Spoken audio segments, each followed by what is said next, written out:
Hello everybody, in today's video I'm going to show you how you can change process priority in Task Manager on Windows. And by changing this setting, you can actually run your apps or games smoother.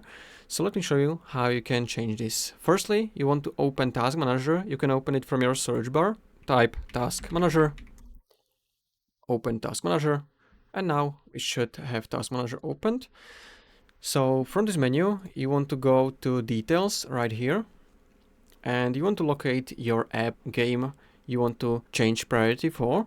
So what I can do, I can simply search for for example, OBS. I can select it, right click, and here you're gonna have option to set priority. By the default, this is set to a normal. So you have options, you can go lower or you can go high. So if I want to add more power to this app, I can click on high.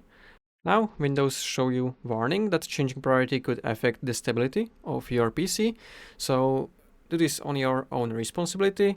But if you are just doing this for the games or the apps you are running by yourself on your computer, it's probably not going to cause any issues.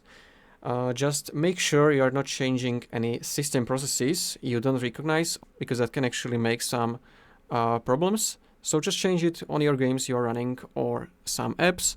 Click on change priority, and now you can see the priority is high. If this is for some reason not working and you are getting access denied error, you want to go to properties, and here in the security you want to enable full control for the users, administrators and system. Alright, so you can see for the users I don't have this full control enabled, so I can just go here, select users, I can enable it, apply, okay, and now it should work. Or another way, you can try to run your task manager as an administrator.